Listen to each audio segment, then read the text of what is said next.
Hi everyone, welcome to the Vassals of Kingsgrave epic linear Song of Ice and Fire reread. Vassals of Kingsgrave is an offshoot of a podcast of Ice and Fire, the longest running podcast dedicated to the works of George R.R. Martin. So today we are covering the events of the 9th to the 17th of January 299, and we also have our first Clash of Kings chapter, which is like semi-exciting that we're basically continuing with this reread and I've got to the next book. The chapters we'll be covering today are Arya 6, Sansa 6, Cat 11, Tyrion 9 from Game of Thrones, and Arya 1 from Clash of Kings. And my name is Bina007 on the forums. I'm joined today by Noah. What's up, guys? Noah, Pops in real life. Pops on the forums, Noah in real life. By Kelvin. Hey, it's Kelvin, Brum Riverlander on the forums. By Casey. Hey, it's Casey, Blue-Eyed Queen on the forums. By Scott. Hey everyone, Scott, Shaggydog on the forums. My fellow lurker is Tanja. Hi, I'm Scilens on the forums. Okay, and I think Nadia is going to join us later on. So it's fair to say the last episode was published recently and it covered the events of Cat Stark negotiating with Waldorf for Robb to be allowed to cross his army at the Twins, and it caused a lot of feedback, which I'm not going to go through in detail because there's a lot, but if any of you are interested in that, it's worth checking out the forums because FT Ward, aka Thomas, put up a poll and his question was, do you think that Cat made a good deal with Walder Frey? Yes, no, or maybe so. And it was 29% yes, 24% no, and 48% maybe, which is fairly kind of undecided. But anyway, there is lots of good discussion on there. People like Harry the Hare, it rhymes with sleek, Carl Woodage, coming up with some good theories, particularly on like the logistics of the Twins and how hard they would be to invade anyways. So go check that out. But anyway, we finished the last episode on Dany 8. So now we actually do move to a consecutive chapter, which is Arya 5, takes place on the 10th of January 299. And bear in mind at this point she's been on the run for 2.5 months. So I think, Noah, that's you summarising? That is. It was a hard summary to write. Hard Emotional? to pull any laughter out of this. Yeah. Yeah, emotional, all of the above. Alright, so the chapter begins with a hungry Arya expertly catching pigeons with her wooden sword. She offers to trade with a passing tart salesman, but he refuses. As she considers the best way to rob him, the pushcart man points out the gold cloak standing at the mouth of the alley, so she makes a hasty exit. As she later gazes at the Red Keep from a distance, she can still see flocks of crows, thick as flies, feasting over the rotting heads. She reflects on the gossip she has heard in Fleabottom. All manner of Ned, Renly, Cersei, Varys are all accused of murdering Robert. However, the only fact all the stories agree on is that Robert is dead. Her escape has been hampered by only being able to exit King's Landing via 2 gates, both heavily guarded and closely watched by Lannister men. We find out she's been hiding and surviving in Fleabottom, sleeping on rooftops or wherever she can, surviving by eating pigeons, sometimes raw, but now living the dream by trading half a bird for a bowl of brown and a crust of bread at one of the local pot shops. She's becoming increasingly paranoid as we find out that she's been robbed several times of more or less everything of value bar needle. Later, she thinks about stowing away on a ship and decides to make her way down to the docks. She spots men in Stark garb and the ship Ned hired to take them back to Winterfell. However, a voice from Syria reminds her to look with her eyes, and she quickly spots that she doesn't recognize these men and makes a wise and hasty exit. When she stops running, she thinks her day can't get any worse when she realizes her pigeon is gone, either lost or stolen. She hears summoning bells ringing and follows the crowd to see what is happening. When she asks her boy what is going on, he tells her that the hand is to be executed. The news throws her off balance and she trips over in a ditch and lands on the hard-packed earth, gaining cuts and bruises as well as losing half a fingernail. She then has to nimbly dodge the Redwine twins, hurrying to the summons, and then she quickly hobbles along with the crowd. She listens to the gossip, who confirm that they're taking the hand to the Great Sept of Baelor. Once at the Great Sept, the crowd is so immense that she is forced to climb Baelor's statue in order to see what's happening. She climbs and spies her father being supported by 2 gold cloaks, looking filthy, pained, and thinner than she's ever seen him before. She spies the usual suspects, including her sister Sansa, who strangely looks happy. As the bells stop ringing, Ned begins to speak and confesses his treason, and the crowd promptly begin to pelt him with stones as well as his golden crutches. The High Septon asks the Boy King what is to be done with him, and despite protest and horror from his council and mother, he demands Sir Ilan bring him his head. Arya draws needle and dives into the crowd, running and slashing wildly in a vain attempt to reach her Lord Father. Before she can reach him, she is grabbed by a filthy old man dressed in black, and as she sees the King's Justice draw her family's ancestral blade, Yoren makes her look away before she can see ice remove Ned's head.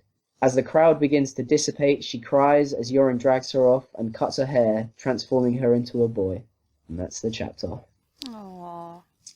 I wanted to ask everyone, I don't know if you can even remember the first time you read this book or whether you've only read it a few times, so you can. How did you feel when Ned died? Like, did it really take you by surprise? Had you figured it out by this point? Were you shocked? What were the reactions? I was crushed by Ned's death. Were you? Oh. Yeah. Tough moment in the books. I knew it was coming because I'd seen the first series of Game of Thrones. Okay. And the second they've cast Sean Bean, you're like, yeah, okay, you're not going to last. A living spoiler. Yeah. I really didn't see it coming. I had up to that point only read books where the main characters have plot armor, and Ned didn't seem like the kind of character that could possibly die. And that really came out of nowhere for me, because characters do get into these kinds of dangerous situations, but then they always get out. And I just hadn't read anything like that, and I just really didn't see it coming. I don't remember how specifically I felt about it, but I know that I certainly wasn't expecting it.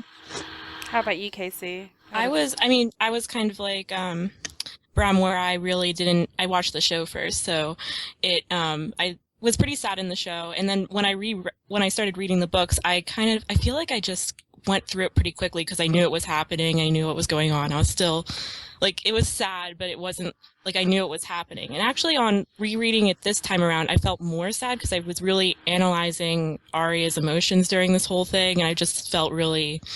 It's bad. I spoiled myself on Wikipedia. So early on. But even when I was reading the book, I hadn't seen the first season of the show yet. And while I was reading, I was thinking, maybe Wikipedia was wrong. You thought somebody was trolling you through Wikipedia. Yeah. You never know that happens. So. That's so sweet. I didn't know. I was really affected when I read the book the first time. I was like, seriously? Like, this is the main character? WTF? Like, yeah, that never happened. Because he has, like, loads of chapters in Game of Thrones, like, as POV chapters. And it was just like, I don't know how to progress from here. I felt very unmoored. Whereas on the reread, it was strangely emotionless for me. Like, there have been other bits of the reread that have affected me more. But, yeah, at the time, I was really put off by it. Mm. Did any of you think you wouldn't carry on reading? Because I know with the Red Wedding, a lot of people either have to take a break or just decide that's it. But it had the opposite effect on me. Because when I first read the execution scene, I was just like, whoa, wait a minute. I didn't read that, did I? Right? I screwed that up. Like, I thought that was wrong. I reread it. I'm like, nope, I read that completely right. And it really just, it drew me into the story more. So I really wanted to find out, like, wow, now that this guy's gone, what the hell's going to happen next? Where's it going to go? So it really made me want to just, push on, get through the rest of game and get into the next book. Yeah, I found it pretty fascinating as well. I did find it shocking, but it did also make the book more interesting, because and there's so many books where the main characters get into those really dangerous situations where they could die, but they won't because they're the main character, and it makes the book so much more interesting if you don't actually know whether characters will get out of these situations or not. I found it more interesting afterwards. Although sometimes I feel that with George R. R. Martin, we're getting into a bizarre situation where anyone can die, but everyone gets brought back. So does he really have the balls to truly kill a main character now? You mean the Marvel Universe rule? Yeah, exactly. It just kind of showed off, like, how Arya's, initial instincts end up making her like a really good person to end up joining the House of the Undying and becoming a faceless person. She's casing these gates in a really intelligent way. She's checking them randomly, just, seeing if she can find opportunities to escape the city, because she knows once she gets outside the city, she can probably make her way back to the north. And she's also gathering intelligence, just, overhearing conversations and listening to rumors. It really kind of showed off her potential there, as well as set up that sort of dynamic that she has between herself and Sansa, where Sansa's first reaction was to try to, use her skills to talk her way through the situation and get some kind of resolution on it diplomatically, where Arya's notion was, okay, that's it, they're going to kill my dad, I'm going to draw my sword and start cutting my way through this crowd. Well, they kind of use the skills they've been given. So Arya's been given a sword fighter, so she uses her spidey senses, and Sansa's been given someone who taught her courtesy and sigils, so that's what she's going to use. I guess it makes sense. I thought it was impressive that Arya didn't go onto the ship because she didn't recognize the faces of the people on it. I mean, that was pretty good. I think I would have fallen for that ruse personally. Yeah, I guess it shows the value of Ned having a new, house member sit with them every single time they have dinner. So she knew everybody that worked for the Starks. Oh yeah, good point. Like, it's very apparent she's in survival mode. She's not really aware of, she is a little bit upset about not being with her dad and everything, but she really is, she's killing pigeons. She's watching out for people around her. She is just trying to survive at this point. And I like how it contrasts with what Sansa is going through at this point. Okay, Noah, so now you're back. You and me, like a while ago, saying that you really wanted to cover this chapter. So do you want to talk about why? I mean, you said it was devastating, but... For me, this was the chapter where my innocence died, really, with regards to... Oh my god! I mean, like, Ned dying, like, it just caught me. I did not see it coming. I mean, I guess it probably was one of the things that made me fall in love with the series, because I guess if it was, predictable and he didn't die, and I don't know what would have happened instead, but if it was really one of the things that made me think, wow, you cannot call this. When did you read the series in relation to when the TV show came out? I'd seen it on the show before, but for me, it was a different experience. Like, reading the books was completely different to watching the show. Right, okay. I mean, yeah, it had been spoiled to me, no doubt, by the show, but and Sean Bean, of course, but it still hit me, and it still stuck with me. The problem is when you read the book, and I was just saying to the guys when you went off that there are so many Ned chapters that you've been in this guy's head, so of course you feel more emotionally attached to him than just watching him on a TV screen. One thing I found really interesting, so I've been like trying to talk people into reading these books for 10 years now, and every time I get someone to read the first book, I always follow up on them and like ask them what they think is going to happen next. And I know so many people who started reading the books and at some point during the first half of Game of Thrones thought that Ned would end up on the throne or whatever, and they thought this was where the series was going. But I totally did. Like, when I first read it, I thought he was going to go to King's Landing, good would triumph over evil, and, maybe ultimately Jon, classic junior hero thing, that he would end up ultimately on the throne, but that Ned would basically, sort shit out. Yeah, I do wonder how the TV show being out there has kind of changed the possibility for people to experience it that way, because I don't know if anyone at this point could pick up the series without knowing that Ned dies, or without suspecting it from maybe having heard about it. I suppose what Noah said is optimistic, because it means that you can still get the emotional impact even if technically you do know. Like Nadia knew, sure. Right? Didn't believe it. So. Yeah, that's true. Yeah. I think if I hadn't have seen the TV show first and had it spoiled, I would have probably thrown myself off a bridge or something. That's how I felt for the Red Wedding. I just threw the book across the room and didn't want to read for 2 weeks. Oh. I was like, I don't want to be in the mind of this author who's so freaking sadistic. What you've just said about Ned dominating, I must admit, I was flicking through the timeline for the first proper time earlier. I didn't realise Ned had like 12 odd chapters.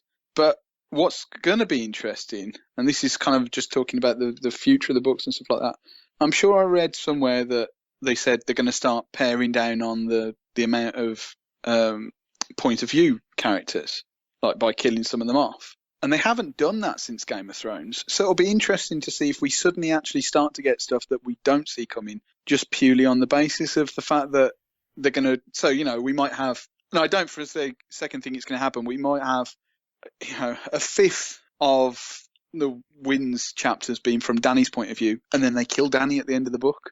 But also, I think some of the POVs will be thin just because characters meet up again. So then you don't need to have a Dany and a Tyrion and a Barristan because they're all kind of in the same place or whatever. But I actually... But they never dropped any of the other POV, even when they knew. So like when 3 or 4 people end up in King's Landing at the same time, you just end up having 3 or 4 versions of what's going on in King's Landing.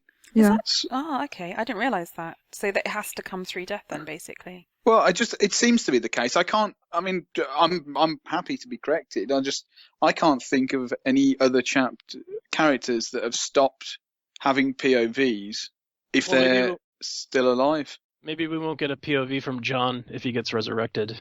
Yeah, that makes sense. If you get that, That'd be weird. Just on that thought, that's ultimate proof, obviously, that the young Martell's dead because his POV chapters will have stopped. Or Quentin. Yeah. That's the one, yeah. Quentin, Well, I guess- Secret or Martell. Yeah. Heartbreaker that you are, Kelvin. I still believe. Yeah, I know. I remember.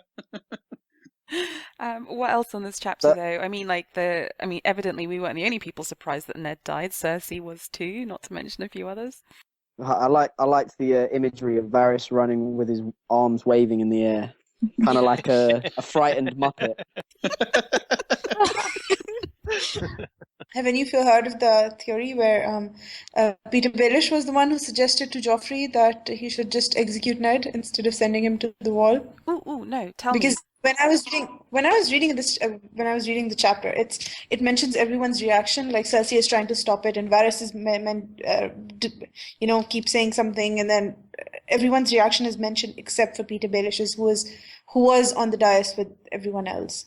I thought that was canon. I must admit, I thought everybody thought that. Oh, really? I don't know. I can't Is it? remember. I mean, I can't remember where I actually heard that originally, but I thought that was the original. That was the idea. Might be in one of the Sansa chapters where Peter Baelish sort of. But why would he tell Sansa? Why would Peter Baelish tell Sansa that he was? Tywin suggests it later on when he's talking to Tyrion before he sends him to KL. He talks about Littlefinger, Varys, as well as Pycelle, and he wonders, who had the bright idea to kill Ned and who also had the bright idea to get rid of Barristan. So that's one of Tywin's criticisms of what's going on before sending off Tyrion. Speaking of Littlefinger, was anybody weirded out that Arya recognized Littlefinger as the guy that fought for her mom? Or am I just thinking that was that's cool. weird? Is it Sansa who hears the story first? Where do we hear it first? I can't recall. I think it's Ned. from Cat. She comes to King's Landing, right? Yeah, I think it's Maybe- at the tourney, isn't it?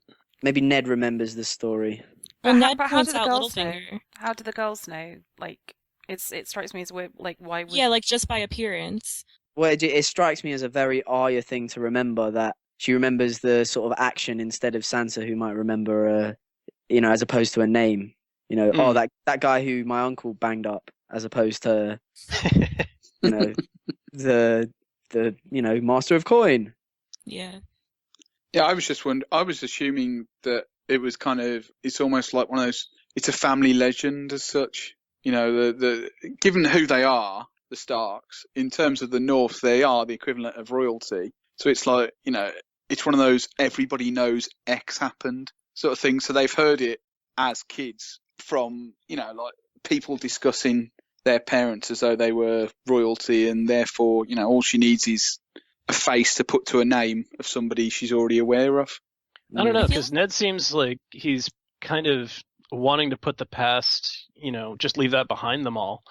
Yeah, I don't know, maybe it's just the Ashara Dane thing, but it seems like he's not too big on, the more unhappy parts of his past or the more troubling eras. Yeah, I totally agree that he didn't want that to happen, but I kind of equate it to the idea of somebody knowing about the family history of, UK royal family. Certain things that everybody knows, but they'd never discuss it in front of that person. Oh, okay. So it's Somebody's got- like the Kingslayer, right? So like within the North, they're the royal family, so people would just know the legends of their history. Yeah, I get that. Yeah, exactly. There'll be some old woman in the local tavern will be like the medieval version of Hello magazine. sits there pumping out stories of, what Think why of like old Dan? Old man, but like interested in stuff that happens south of the wall. Yeah, exactly.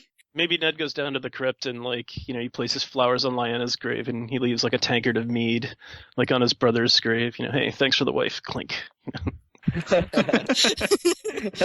Yeah, I think going back to that Baelish point, you do see later down the line he does have Joffrey's ear. Certainly with the dwarves at the wedding.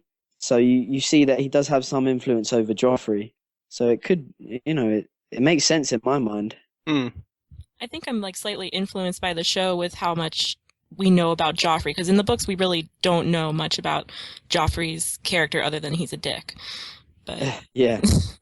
So we lose Ned in this chapter, but I feel like we really fall in love with Arya and just how awesome she is. And already at this early on in the books, she's resourceful and cunning and careful, actually, Mm-hmm.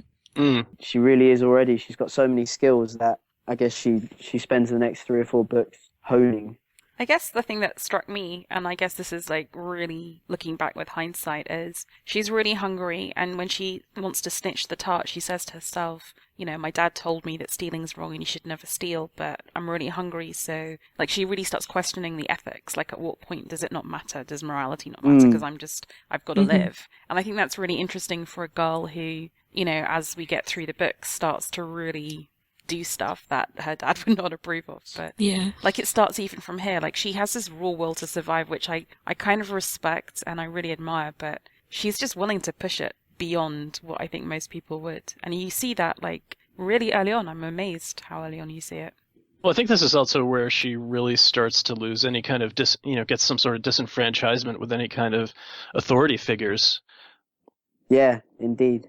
She's already has issues with the social norms, for women being in less of a place than men at that young age. And now when her dad gets executed in a situation where she thinks he's probably going to be okay, or when it gets explained to her later on, she kind of starts to realize, like, oh, okay, just because you're at the top doesn't mean, justice flows from the king and justice isn't fair. Yeah, it's the start of that process, isn't it? I think there's, from memory, when she's on the road to Harrenhal, and I think when she really sees the mountain and Amory Lorch, just torching villagers, that's when she really gets very dark and like nothing matters, rules are nonsense, it's might is right, people just do what they can get away with, and gets really cynical and dark. Like, here it's just the very start of it, because when Yoren first takes her on the road up to, she still thinks she's going home. Like, there's still this kind of glimmer of childlike hope in her that I will get home, which we're going to see beaten out of her basically over the first half of Clash of Kings. So yeah, it's heartbreaking, this chapter, actually, because she still is just a little girl,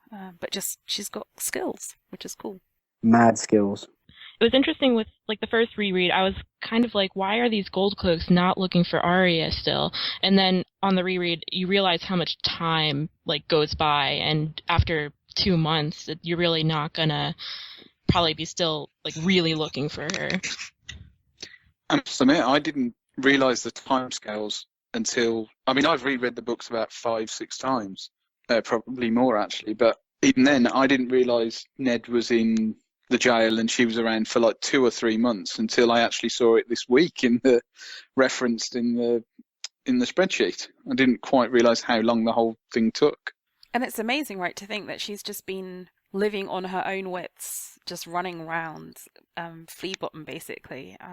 That's a long time, and not getting molested or raped. It's amazing she's still alive in some respects. She's learning lessons early on, when she gets robbed and things like that. She learns these hard lessons. Plus, also, she had a faceless man as a dancing master, so, But not for that long, right? Not for that long. She's probably also absolutely filthy and, just physically looks massively different from what the gold cloaks would be used to seeing her look like as. So she probably looks absolutely nothing like she did when she was staying in the Tower of the Hand. Yeah, there's a line that she remarks how Flea Bottom is very aptly named. Mm-hmm. She's caked in them. I meant more like she talks about the gold cloaks and they're just kind of chilling. Like, they don't really care what's going on or what people are doing that much. So But isn't it a bit like trying to find a needle in a haystack? I mean, if you've got King's Landing, which is teeming with people normally and chaotic, and then now you've got more than usual people coming in because they're scared of what's going on, and like, you know, we're told again and again it's just this warren and maze of streets. Like, how are they meant to find this girl? So I can, you know, you're just some guy on minimum wage and poor union benefits. Why, you know, are you really going to go the extra mile? I don't know. It seems to me, it was almost like more unbelievable that they would have the ship there in the ruse to kind of try and trick her after 2.5 months. Like, I was about to say that actually, that thinking about that the ship still being there, that actually makes me question the idea that it's 2.5 months. I mean, I never thought it was that length of period until Really? today. Why? Anyway, it just never occurred to me that it would be 2.5 months. And I think partly now that I think about it is because of the ship. I don't believe they would have left.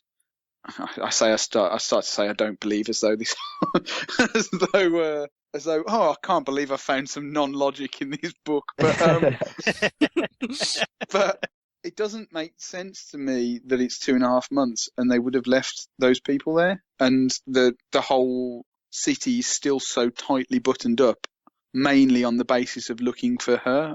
I'm not sure I buy the idea that it's that long. but as he said, she is like quasi-royalty in this world, and they want to get Jamie, and she's one of the people they can swap for him. I mean, the value, she's worth half a Jamie at this point, so you'll pay a ship to stay there as long as it takes, I think.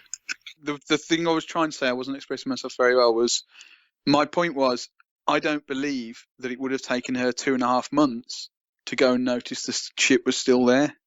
Yeah, she would have gone straight down to the harbour to see if there was some boats Well, out even there. if she didn't go straight down there, I can't believe that she would have spent 2.5 months just in Flea Bottom and not even gone and looked at the Okay, the but different then, gates and the Yeah, ships. but then well, this chapter is this chapter is all the time over that 2.5 months that she's summarising.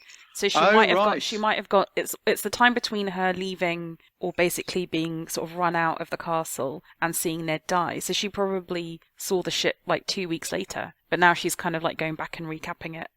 She also couldn't read the lettering on the ship too. She had to ask a passerby, like, you know, which ship was which, and he pointed out to her. She's like, "Oh shit, that's it."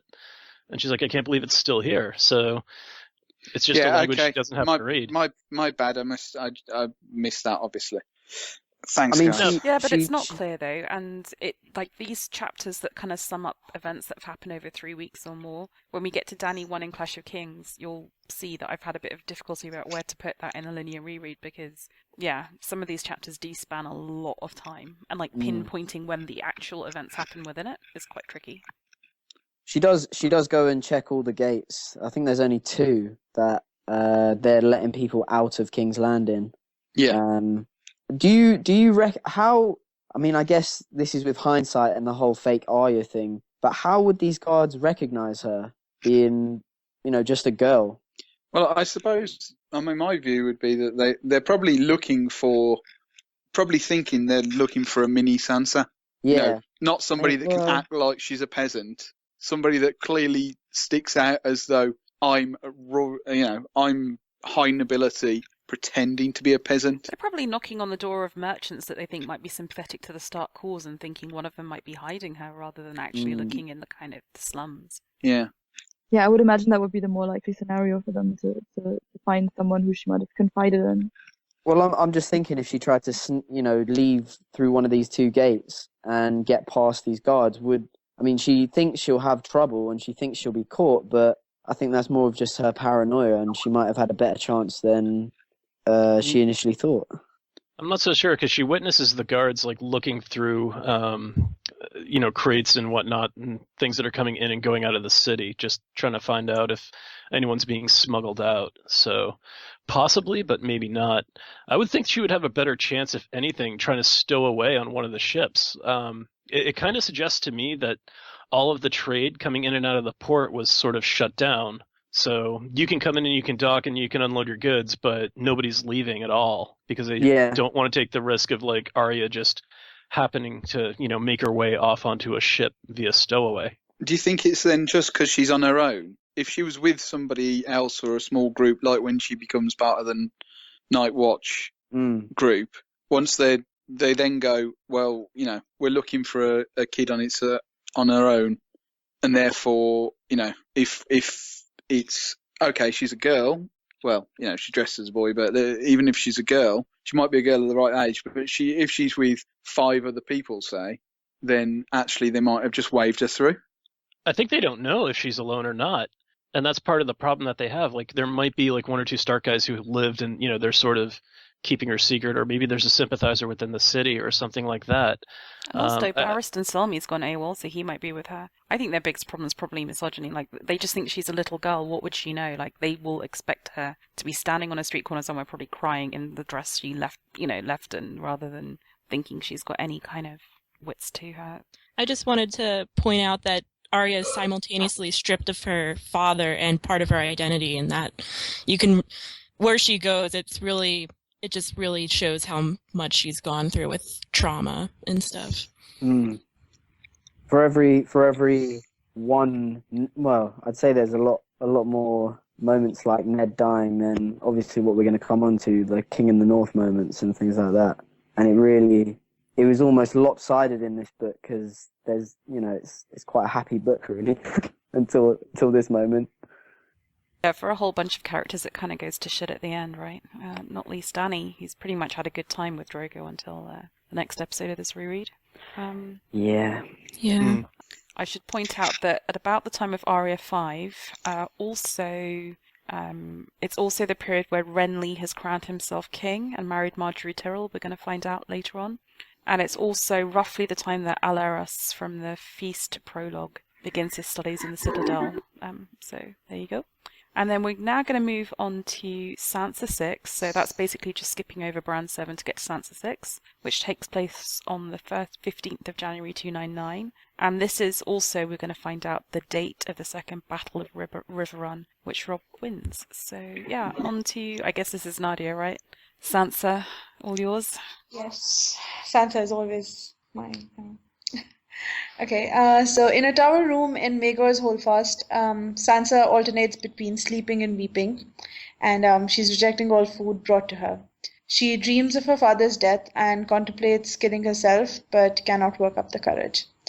Grandmaster Pycelle visits her and gives her a very thorough physical examination, needless physical examination, and leaves her a potion which she drinks all at once. She also dreams of Ilan Payne coming to execute her with ice. Eventually, it is Joffrey who comes for Sansa with the Hound and Merentrand in tow. He orders her to get dressed and attend court. Sansa resists, and Sandor Clegane plucks her out of bed on Joffrey's orders. Sansa asks why her father was executed after Joffrey promised mercy, and Joffrey says he was merciful by giving Ned Stark a quick and clean death. Sansa now sees what Joffrey truly is and says, "I hate you." Joffrey is furious and has Merentrand hit her. After Joffrey leaves, Sandor Clegane advises her to give Joffrey what he wants to save herself some pain. Sansa bathes and dresses, and Merentrand comes to escort her to court. Sansa tells Trant he is no true knight. At court, Sansa watches Joffrey dispense justice. She sees Janos Slynt and wishes she could hurt him. After court is dismissed, Joffrey walks Sansa to the battlements. Sansa realizes what is about to happen and refuses to go further, but Joffrey threatens to have her dragged up to the top. On top of the gatehouse, Sansa instinctively looks towards the north to where Winterfell is, but Joffrey forces her to look at her father's head. Instead of freaking out, she asks, "How long do I have to look?" This disappoints Joffrey, and he also shows her Septa Mordane's head and tells her he will soon raise a host and kill Robb Stark and present Sansa with his head. In a fit of madness, Sansa says, "Maybe my brother will give me your head." Joffrey is furious and has Merentrand hit Sansa again, this time twice. Sansa thinks of pushing Joffrey off the gatehouse even if she has to go down with him, but Sandor Clegane gets in the way and delicately dabs the blood off her lips. Sansa thanks him because she was a good girl and always remembered her courtesies. So lots of San stuff in this chapter. Ah, Yeah. it's kind of Yeah, weird he because knocks her out before of bed, Sansa, wipes her face. before Sansa, this was obviously my favourite ship, me and Yeah. Ashley, the SanSan ship. It's so cute. But actually, on the reread, I was surprised how feisty she is. Like even before the madness on the battlement. Like, yeah, she's Yeah. within the constraints of what she's able to do. Yeah, I mean, Yeah. she tells Joffrey she hates him, and then she has this talk with Melindrand where she tells him, "You're no true knight," but he doesn't care. You can kind of tell with the language that George uses for like the Sander picking up Arya, or sorry, Sansa, and he uses the word scooped and almost gently. He could have used picked up or grabbed or whatever, but he used scooped, and I thought that was interesting. Yeah. He's the original SanSan ship. Does That anybody? means it's going somewhere? Well, if as all you guys believe the Hound is coming back to fight Sir Robert Strong, then maybe it will, because I personally believe that the Hound's just gone off to sort of live a life of peace and piety, but I don't know. Yeah. Maybe Sansa will go on and live a life of peace as well. I can see that happening, but I can't see Sander just going back and fighting the Mountain in any kind of way. Does anybody else think that Joffrey may have learned, the whole hitting women thing from Robert striking Cersei at some point? Do you think possibly maybe that's sort of how he learned that and thinks that's how things are supposed to be? Yeah, it's definitely possible. I mean, most kids learn from their parents, so I would assume that's a very good possibility. Well, he doesn't do it himself, and Robert did it himself. Yeah, but only because his mum tells him he can't hit his fiancée. You get the feeling he'd probably get quite a kick out of slapping her around if he could, the little shit. Yeah. My wonder was whether he learnt more from the reaction of Cersei rather than actually Robert's actions. Probably. I mean, like, he's definitely... I'm sure she would have told him about it and played it up and... Which is why if he's had the view... I suppose this was ultimately what I'm trying to get at. If he's had the view from the female side of that interaction, why is it something he considers so acceptable to do from the male side? Yeah. Well, yeah, that's a given. I think that Robert didn't care about any of his children, right? And Joffrey probably wanted the whole reason why he sent a killer after Bran was because he wanted approval, right? Yeah. And he basically wanted approval from Robert. And if he was hitting his wife, then Joffrey must think that it's perfectly acceptable to hit his fiancée. Yeah, if he doesn't have acceptance from his father, he's going to try to seek out acceptance from somebody else in some other way, in some other form, and that's really the only way he knows how. Hmm. And bear in mind, he's not just learning from Robert, he's learning from the Lannister part of the family too, and his granddad gives him the Hound, there's the Mountain. The Lannisters surround themselves with people who express themselves and express power through violence, an arbitrary, ad hoc, totally out of proportion violence. So, yeah, he's got plenty of messed up people to learn from at this point, I feel. True That's enough. a good point. The other point I wanted to make on this chapter is, because I think it really comes to a fore in the next book, is I feel that at some point after Ned's death, Sansa becomes genuinely, properly depressed and quasi, suicidal. This point where she says this sentence, which is, "Perhaps I will die too," she told herself, and the thought did not seem so terrible to her. I mean, that's a pretty dark thought to have at that age. And her dad hasn't even died at this point. This is before Pycelle touches her up and whatnot, and before she starts getting beaten. This is just the point where her dad's in jail. So I feel she has a tendency towards depression and really dark thoughts, which I wonder if that'll come out later on. Well, she also, at the end of the book, she said to herself she was a good girl and always remembered her courtesies. It's almost like a coping mechanism to how badly she is being treated. She's just trying to even bring herself up with that kind of a thought that she at least is doing something good. Yeah, I completely agree. It's like... Yeah, and when she thinks about pushing Joffrey off the ledge, she thinks, she might go down with him, but that's okay. She won't mind. Really dark. Do you guys think she would have done it? She definitely would have done it if the Hound hadn't stepped in? Oh, No. yeah. I think she would have. Someone said no? No, I think she might have thought about it and really thought about it, but I don't think she would have acted because it just doesn't seem like something that she would do unless she was really pushed to the point of no return. It just doesn't seem to be in her character. It's so far removed from Arya, who's ready at the notion of something bad's going to happen to just go, and go. And for Sansa, it's so far out of character, except under the most absolute extreme of situations. I just can't see her doing it under almost any circumstances, except it's either me or them. No, that's But a good see, point.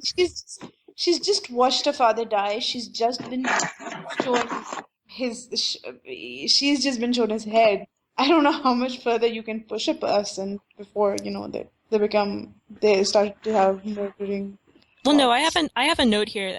Shaggydog, you bring up a good point, just because Arya really reacts to all of this stuff that's happening to her, whereas Sansa really just folds into herself and really feels her pain that way. It just kind of internalizes it all. And it works to her favor in the future with her courtesies and manipulation and talking to people, which I hope we eventually get more of. But I think it's a good point. She may have not actually decided to do that.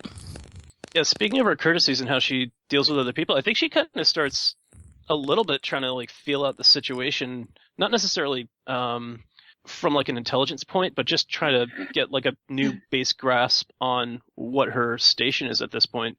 Because when she says to Trent, like, "You're no true knight," she's kind of trying to feel him out to see if it reacts, if it pisses him off, or if he's just good with it and he's just like, yeah, whatever. So she kind of comes to the realization that like he just simply doesn't care. He's just doing a job. Yeah, which is horrid. Any other notes? Any other notes on this chapter, Sansa 6? Oh yeah, Pycelle giving her the medical Oh, examination. he's such Oh my a God, that was so great- gross. necessary. I mean, she was refusing to eat. Why did he have to Oh. have her undressed and then? It's And just horrible. And I didn't remember it from the first time reading the book either. Yeah, I didn't either. Just crept up on me, much like Pycelle. Ugh, it was horrible. Ugh. Got a lot more sympathy for Sansa on this reread. Good. She's that she makes that one mistake about the boat and all that, and I've covered that, but she really is.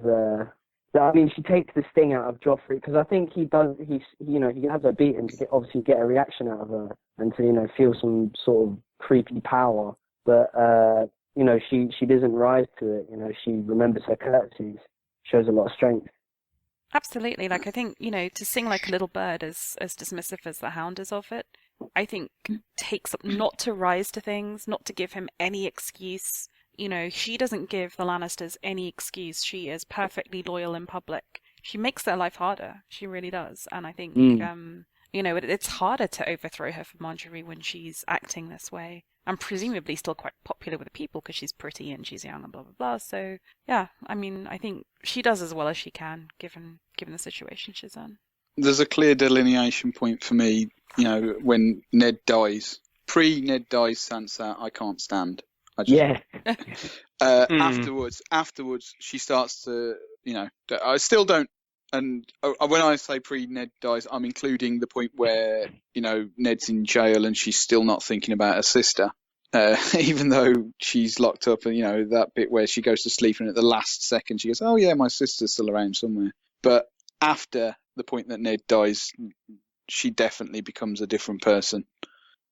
I still think that she's responsible, though. Frankly, you'd have to be pretty psychopathic if you weren't affected by your dad getting beheaded in front of you. Yeah. And also, what people sometimes forget, I think, is, she had gone to Cersei and begged for mercy, or gone to Joffrey and begged for mercy. So she presumably feels, like when she goes to that dais and Arya's like, why is she smiling and looking happy? She presumably feels she saved her father's life and is proud of that. And, so the kind of like him then being killed by Joffrey, by her true prince, is the ultimate personal slap in the face, far more than it is from Arya, because it's her beloved prince killing the man she thought she'd saved. I mean, it's huge, I feel.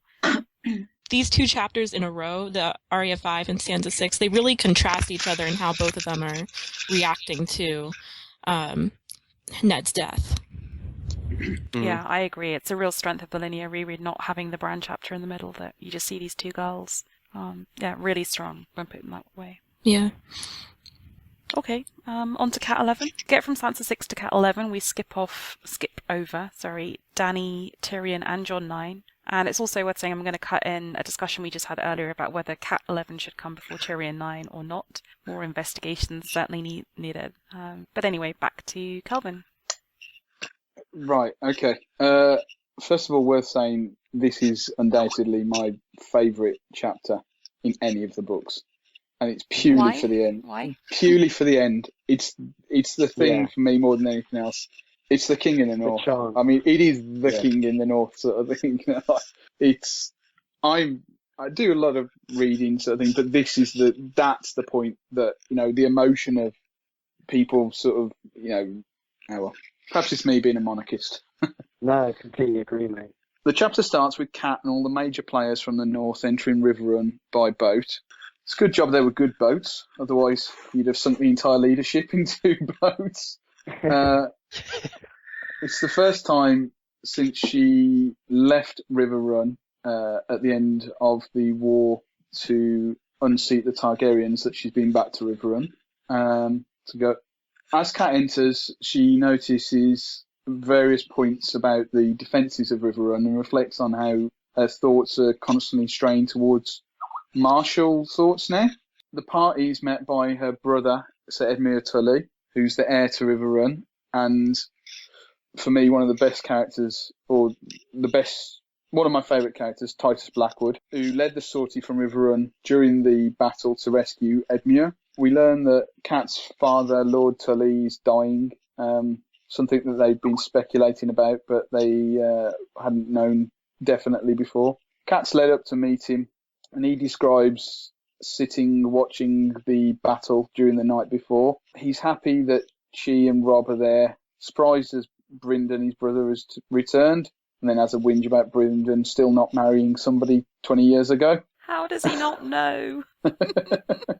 And then he's pretty gutted that Lysa hasn't come. And obviously, Bina's note in the Google Doc is, we don't learn for 2 books why he's that bothered about it. Cat goes to find Rob after she's spoken to her father and he's gone back to sleep.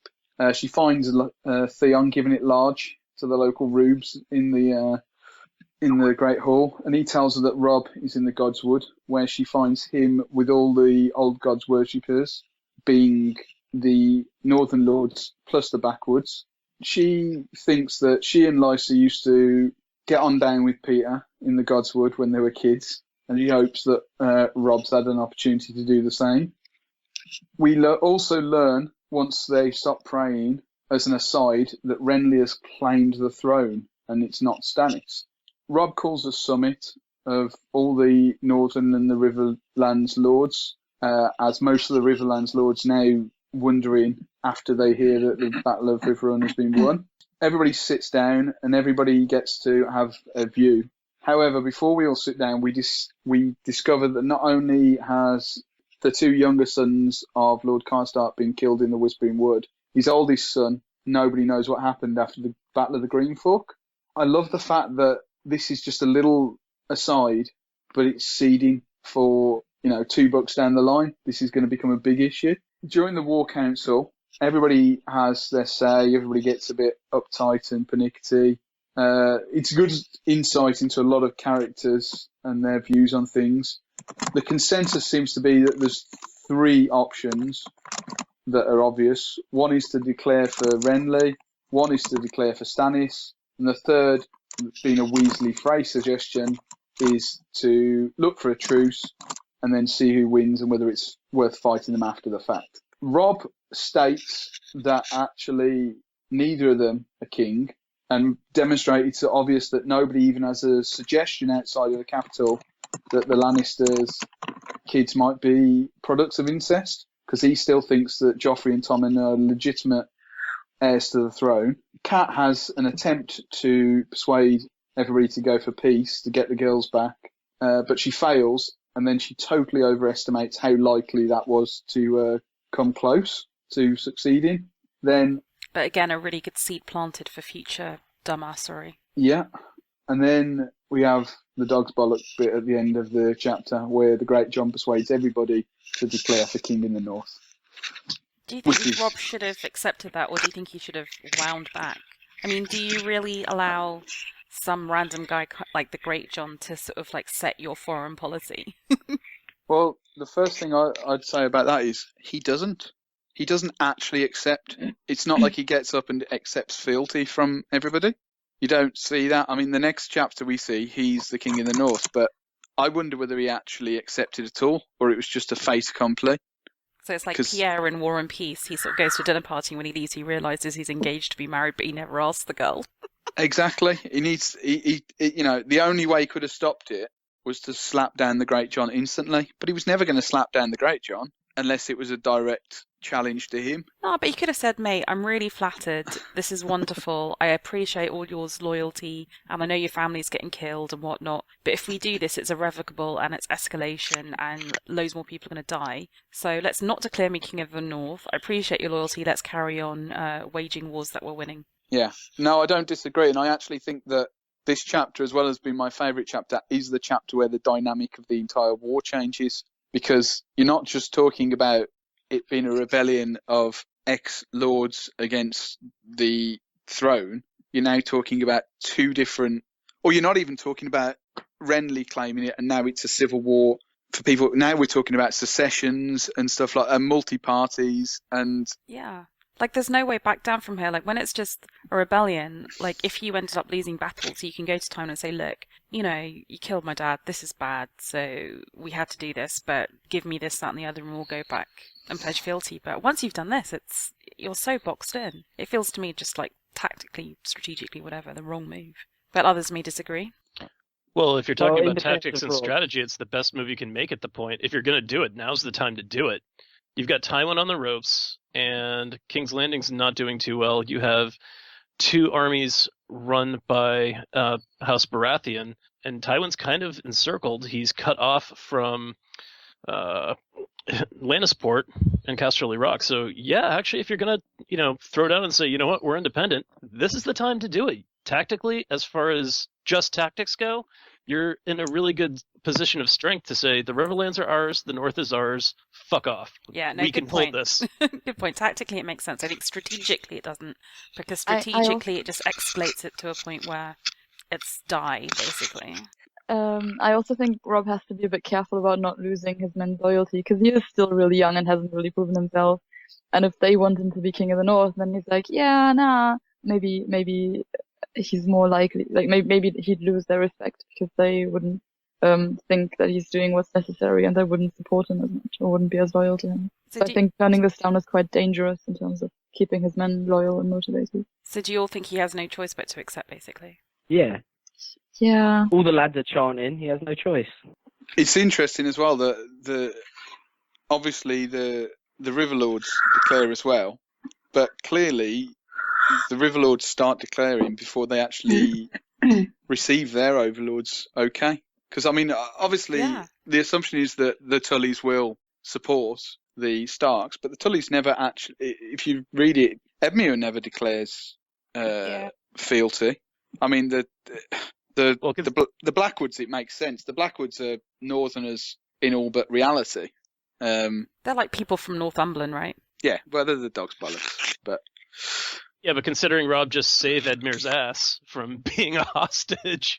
Sorry, Titus Black. Why do you like Titus Blackwood so much? the Blackwoods are the dog's bollocks. Well, first of all, I take issue with people saying that Rob freed Edmure. He didn't. I mean, he gave an opportunity for Titus Blackwood to free Edmure, and Titus Blackwood seems to have been the only Riverlord that was actually at Riverrun, whilst all the others were off getting defeated or keeping their own keeps, which is, Blackwood also was defeated. He basically retreated to the river. Yeah, I understand he was defeated, but I like the fact that they keep the old gods. I really like the fact that when we learn in the World of Ice and Fire that actually they are Northerners. They were just displaced. It just, I don't know. They just appeal to me. I think I love the fact that they're the last. He's the last loyal Riverlord left, other than the Tullys at the end of the war. They're like the Manderleys of the Riverlands. Yeah. Exactly. That's who they are. They've got their differences, and I just love the loyalty factor. He's still at Riverrun leading the siege when his own liege lord is captured, and you assume his own keep is not very well defended. But yeah, I like the Blackwoods. They got a cool sigil. Yes, yeah, they're just. I think that's the joy of this series, is that you can get a lot of background information on a character that's not remotely a primary character. So you can pick. So I think it's like the equivalent of the guys from the original podcast picking the Manwoodies. Yeah. It's just my thing. We don't know their words. Bloodraven's mother was a Blackwood, right? Yeah. Yes. Yeah. Well, that's the only problem. They were on the wrong side during the Civil War, but there we go. The wrong side? They were on the right side. Oh, no, they weren't. But that's probably an argument we don't want to get off onto a tangent. Oh, but it's a great chapter, isn't it? I love these group I think George R. R. Martin writes group ensembles where he gives you a flash of character so quickly on all these people and the dynamic and the little power plays so well. I love it.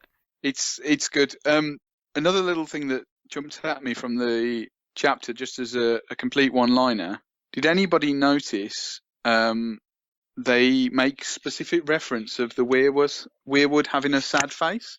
Yeah. Does anybody think that we're going to see that from Bran's point of view? The last chance he had an opportunity to see Robb before he dies in Winds or one of the later chapters? Yeah, maybe. That's true. Possibly. Maybe. If Bran's still Bran enough to even care for his siblings and hasn't become total evil wizard tree Bran by then. No, that's not going to happen. That's sort of my prediction. I just don't. I don't think Bloodraven's on the side of good people.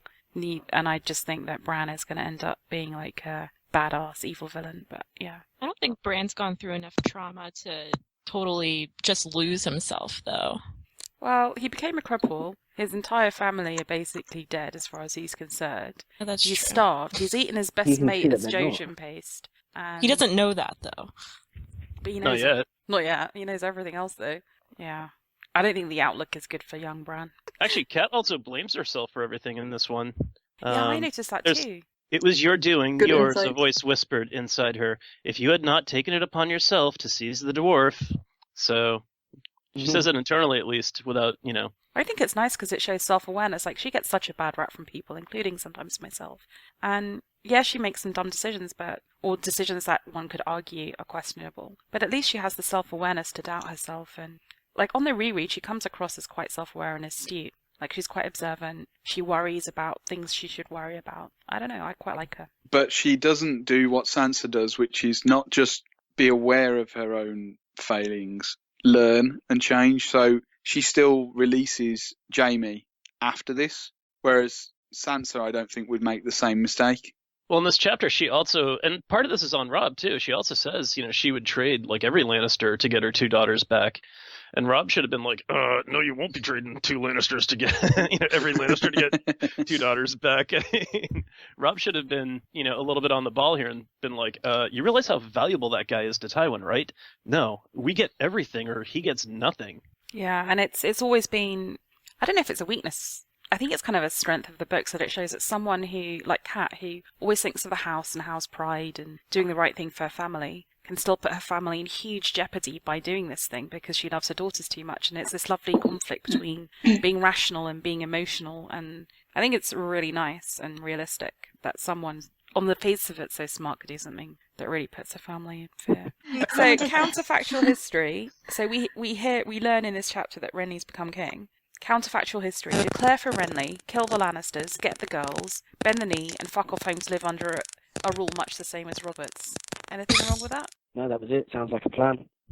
I was going to say, my problem with it is that even if they agreed to buddy up to get rid of Joffrey, I think that Robb would end up defending Tommen just because who he is. My point is it presupposes Robb having the common sense to think, well, these guys are all usurpers anyway. If we just want to keep the North basically in the same state as it was under Robert, where we can do what the fuck we want, live happily, all be alive, and we can cause some trouble down the line if we feel like it, but let's just get everyone home. Declare for Renly.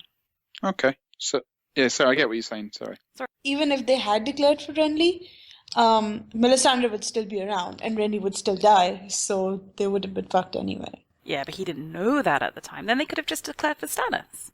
Well, Although I suppose he wouldn't have let them worship the old gods, I guess. He would have come and converted them yeah, all. exactly. That wouldn't have ended well either. Yeah, okay. It's also going to be a hard sell to your bannermen, too, who pretty much don't give a shit about Renly or Stannis. So they're, at this point have lost, family members, friends, and allies, and they've got an emotional investment into this war. They want it to be for something.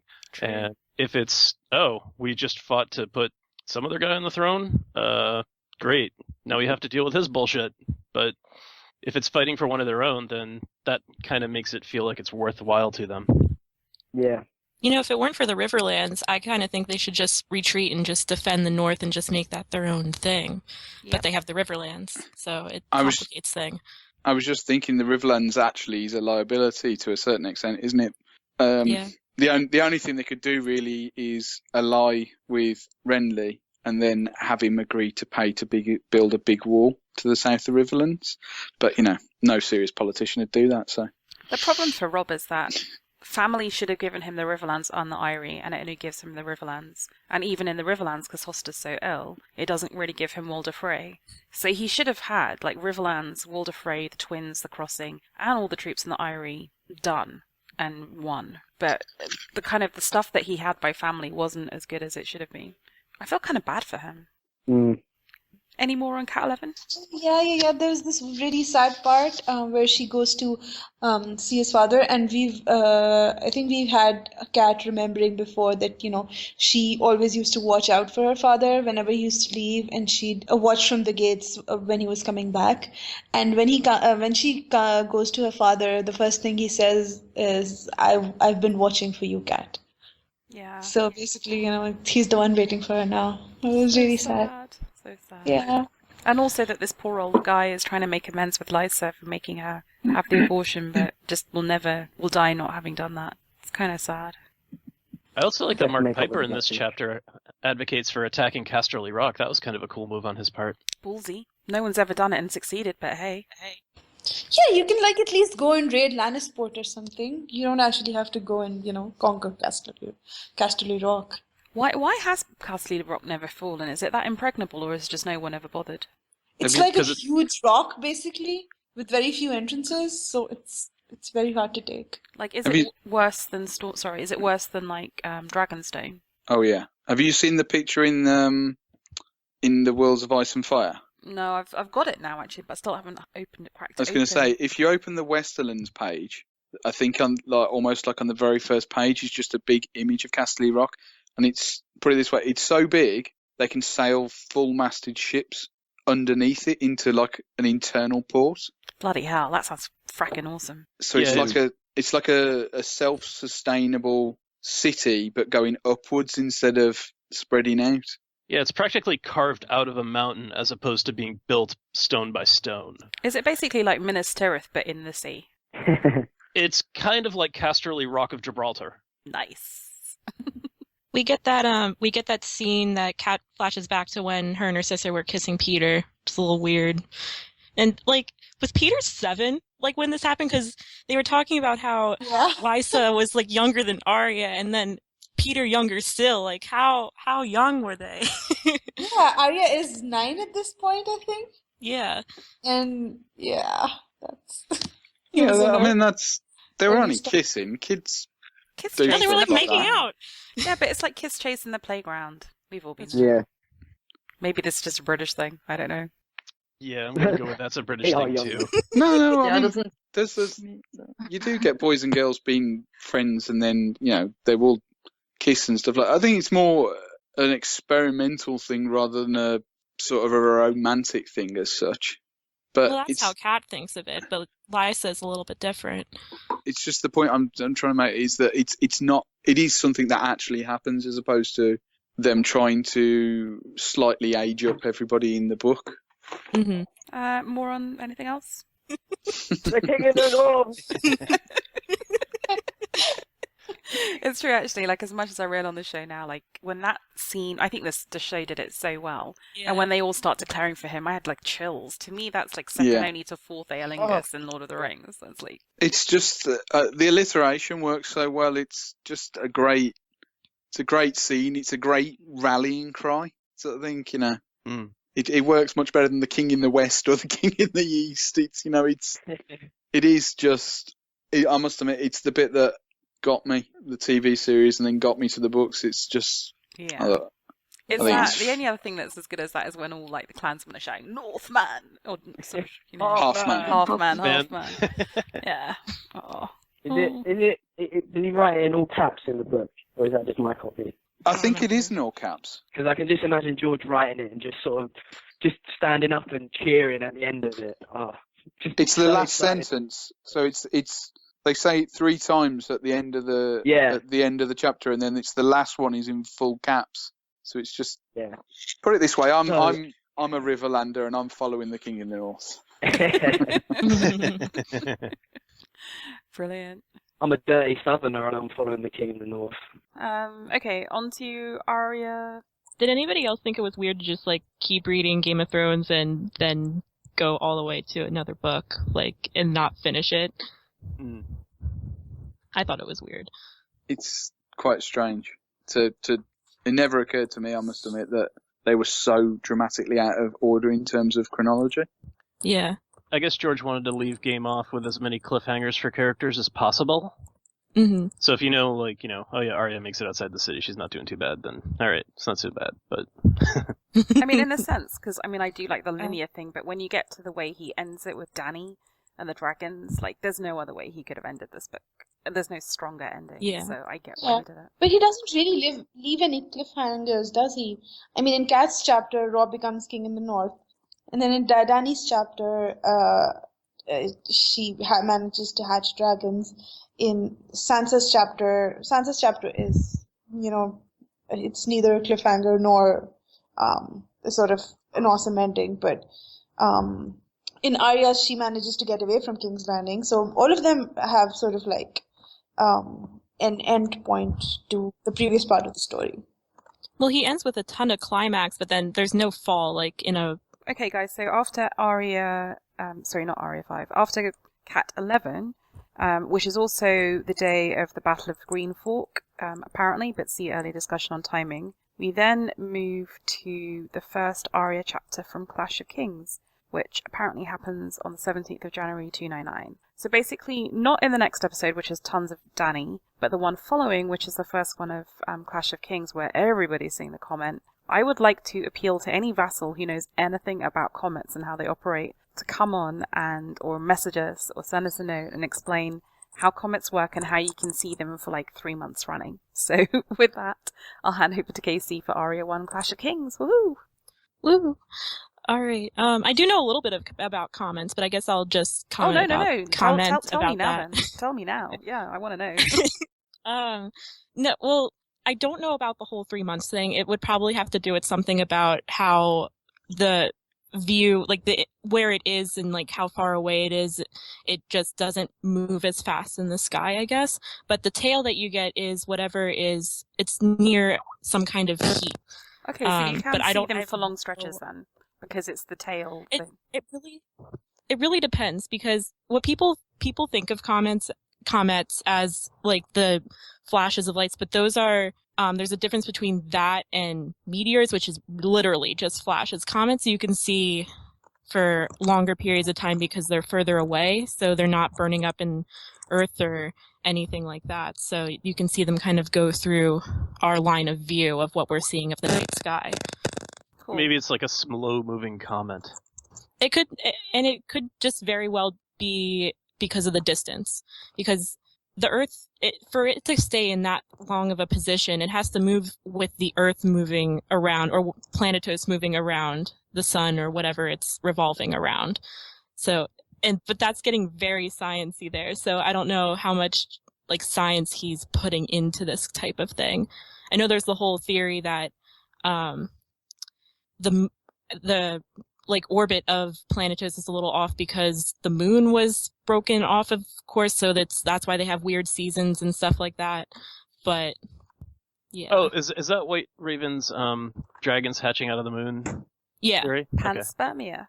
Maybe the comet's just a bunch of dragons who couldn't find the Earth or something ridiculous. We'll have to ask him next time he's on. It's just easy. Tanya, you found something cool though.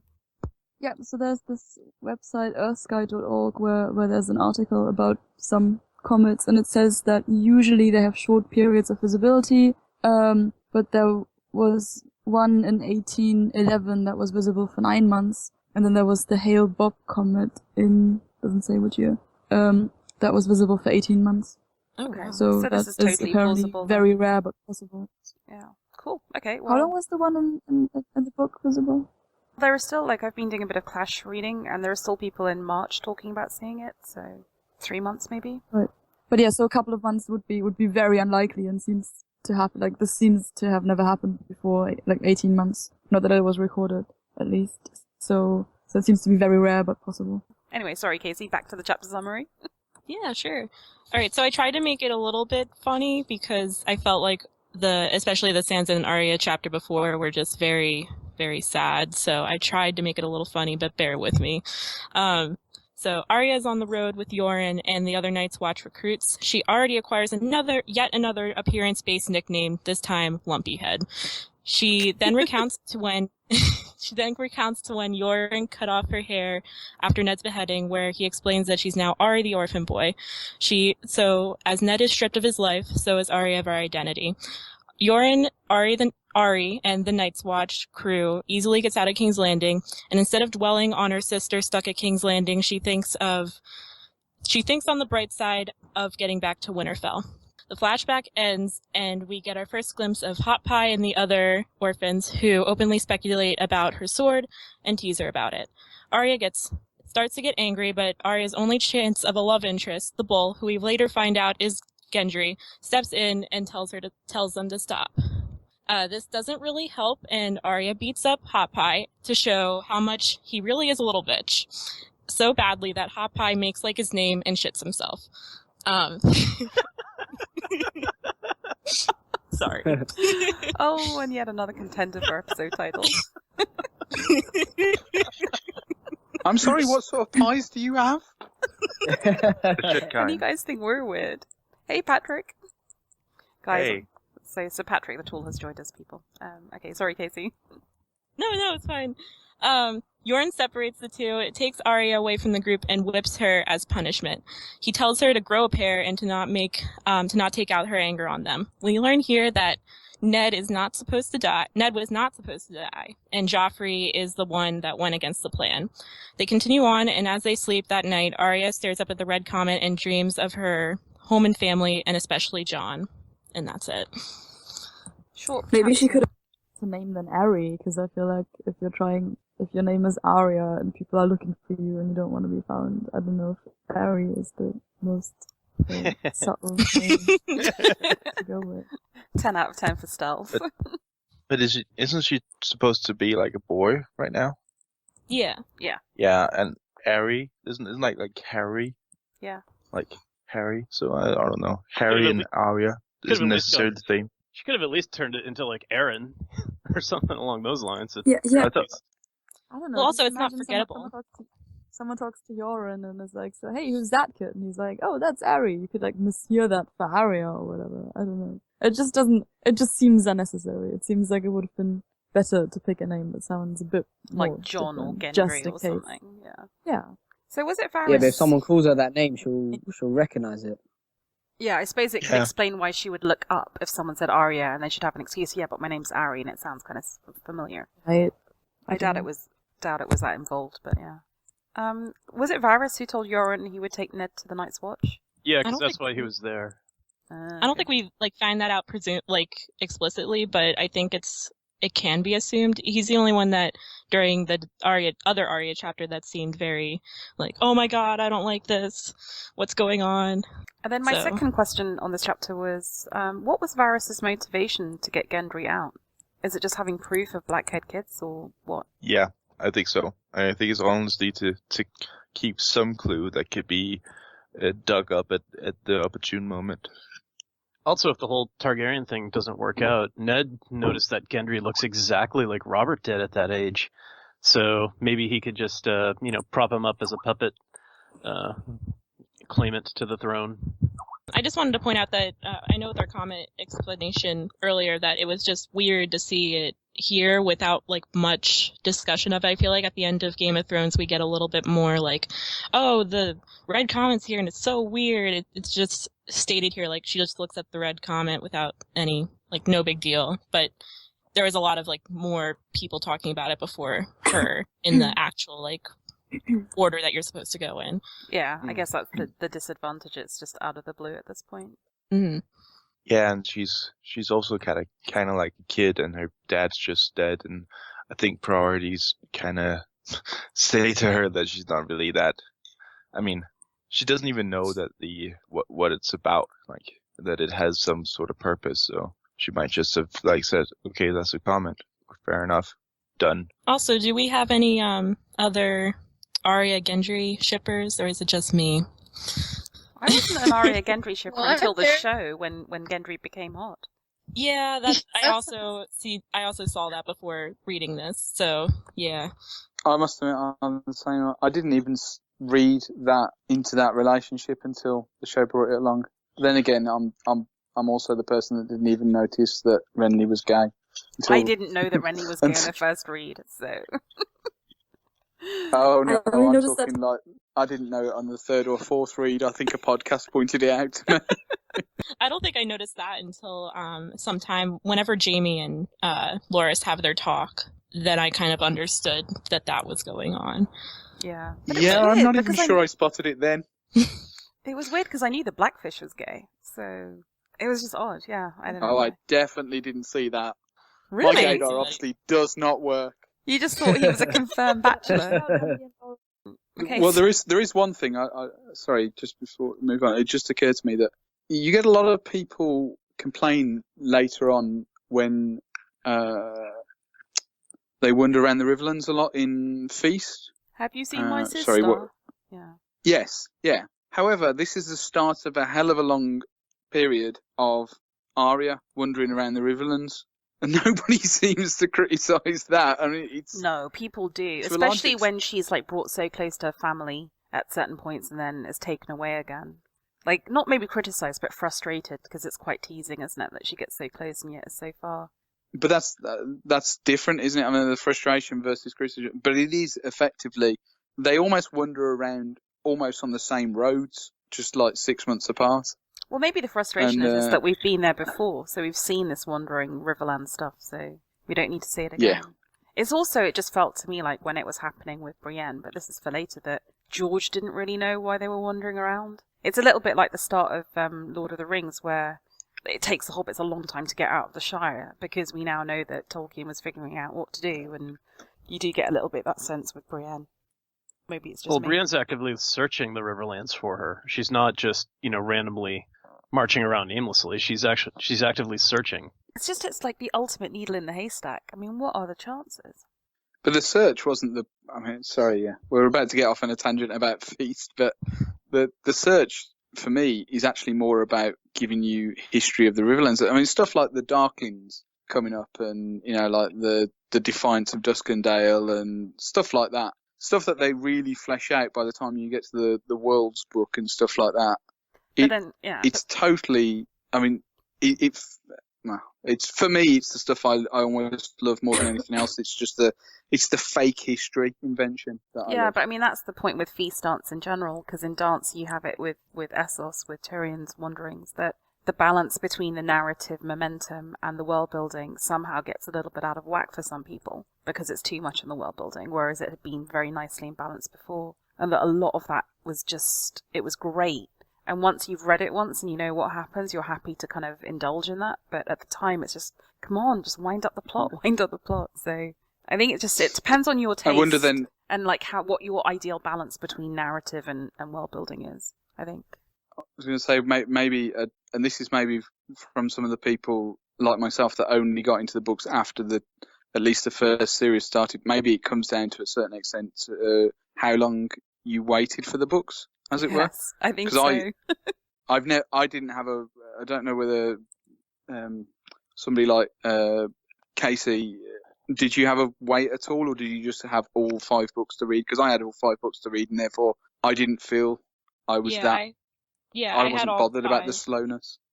And I imagine that would be the same for everybody, or I'd think that might be the same for the people that had pretty much all the books in front of them straight away. That might be a good point, because I feel like in Dance I was a lot more frustrated at the things that were going slowly, because I'd been waiting years for that book and I didn't want to go through so many pages of nothing happening and Dany talking about floppy years, whereas in the first 4 books it didn't bother me as much if stuff was going slowly. I could have had Dance be double the size personally.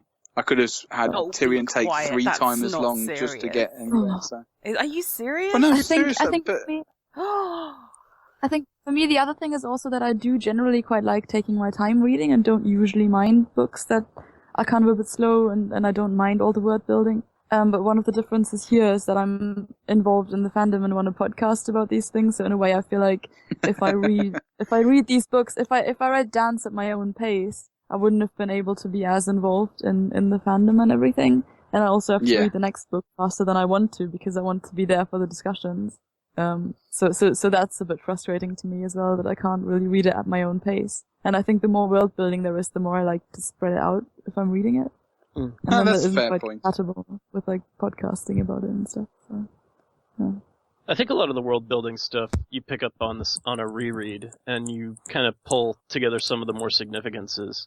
At least for me, anyway. I mean, the first time I read through anything, it's just give me the story, and if I happen to pick up a tidbit or two here and there about the world, hey, great. But on a reread, then it really becomes, okay, I know what the story is, and then it's just about all the amazing amount of details that come in and shed new light on things that I thought about prior or missed prior.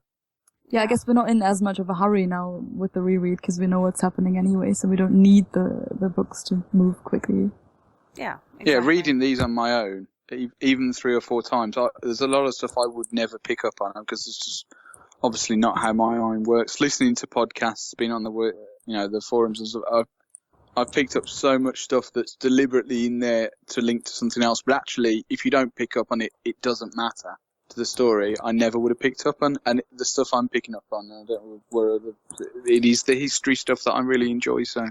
Okay, so after our little foray into Clash of Kings, we go back to Game of Thrones for Tyrion 9, which takes place apparently on the 22nd of January 299, which is 8 days after the Battle of Riverrun and 2 days after the second Battle of Riverrun, but the timings of the battles is obviously contested. Over to you, Scott. All right. Okay, so Tyrion 9. This chapter opens up back at the end of the crossroads, which actually personally I'm amazed is still standing because so much bad shit happens at this place that I can't believe somebody hasn't burnt it to the ground yet. We learn the Lannister host pushed hard to get back to the inn after engaging the Stark forces on the Green Fork. Tywin set a fast pace to beat Robb, hoping to stop him from marching down the crossroads. We find out he lost a lot of men who were too wounded to keep up, so they either died on the way or were left behind. Tyrion also noted that during the night, some of the men just deserted the cause altogether and fled.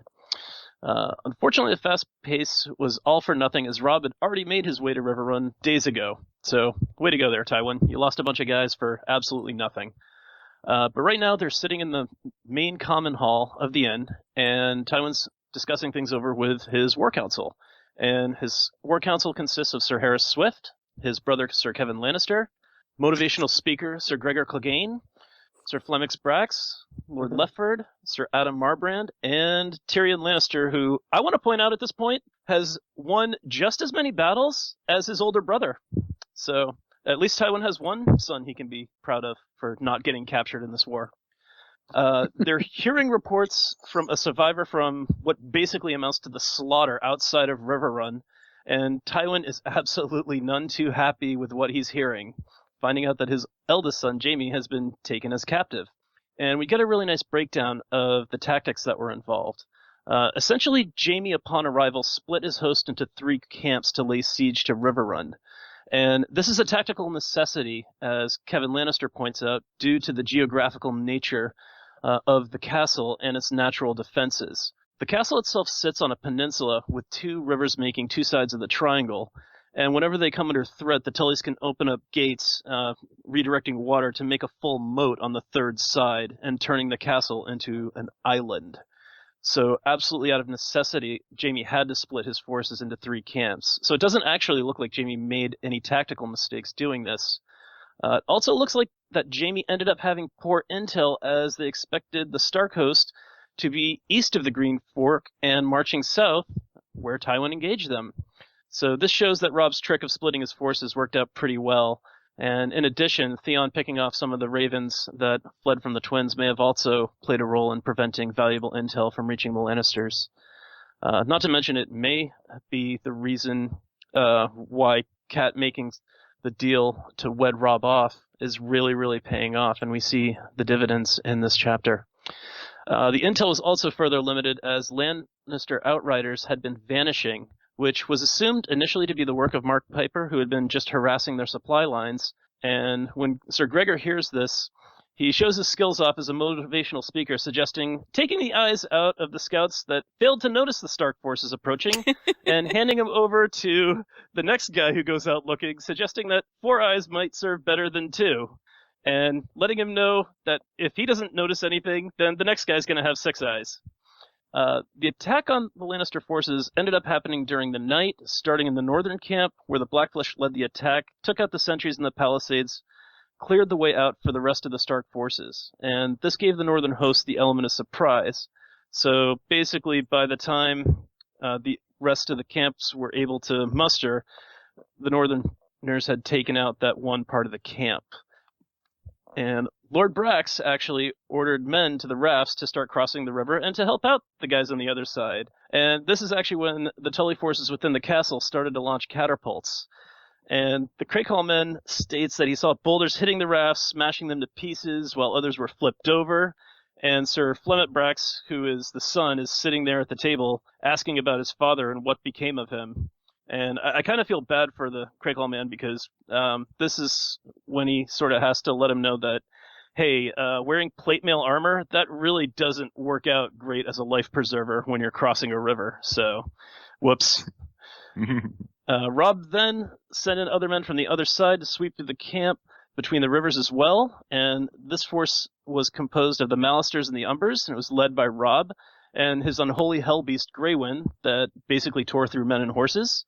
When the Lannisters tried to set up a defense to counter the Starks' attack, forces from Riverrun opened the gate, lowered the drawbridge, and caught them from behind. So this basically left the Lannister men vulnerable from the front and the back, and with 2 rivers on either side of them. So basically they were screwed. The siege towers got destroyed, and any of the hostages, including Sir Edmure Tully, were freed.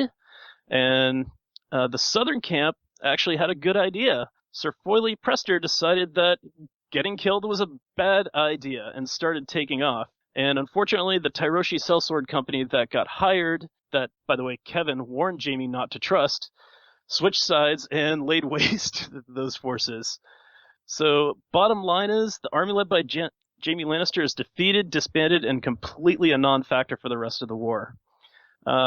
So then the council has some issues deciding on what to do. Sir Harris suggests the way things stand, the Lannister cause is lost, and points out if Robb really feels like it, he can just march on the Westerlands, Casterly Rock, virtually unopposed. He suggests peace. Lord Lefford suggests a truce so the 2 sides can switch hostages. Tyrion shoots these ideas down, noting that the chance for peace ended when the blood flow to Ned Stark's head ended, and that they neither have as many valuable nor as many hostages as the Starks possess. And I think Tyrion even says something to the effect of, we could trade him 3 for 1 and still come out short on that end. Tywin kicks out his council members with the exception of Kevin and Tyrion, and he actually gives a lot of credit to Tyrion throughout this chapter, pointing out that he really has the right of things and accurately assessing the situation. They break out a map, they go over recent intel, and man, it just goes from bad to worse for the Lannisters. The northern forces commanded by Roose still sit in the north. The Starks hold Moat Cailin as well as the twins, so crossing over isn't going to happen. To the west, Robb Stark at Riverrun with hostages aplenty and a clear path to the Westerlands, so they can't even retreat to go back to Lannisport or Casterly Rock to raise up another force. This also means that Robb is going to be adding the forces of the Riverlands to his army, and they may actually have a numbers advantage against the Lannisters. They also can't go to the east as Lysa has closed off the Vale, so unless you feel like smashing your head against the gate, not happening. And let's see, even worse, they find that Stannis hasn't done anything yet, but Tywin's mostly concerned that he's going to move from Dragonstone at some point. They're aware that he's building ships, calling banners, hiring sellswords, and actually we hear about him hiring a Shadowbinder from Asai, which I believe is Melisandre. Yeah, the intel's amazingly good, just to interject. Like, they know everything. Well, when you have Varys working for you, you kind of get a lot of information, apparently.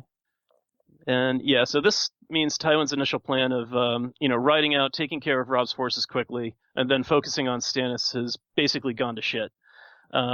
He might have had an option to move south were it not for Renly, who, as we had learned, has married Marjorie Tyrell, and they're calling the Banners of Storms and Anne Highgarden. So no allies there. Oh yeah, and in case anybody forgot, the Brotherhood Without Banners is still plaguing their forging parties of the army on a regular basis. So even sitting where you are, you're still getting in trouble.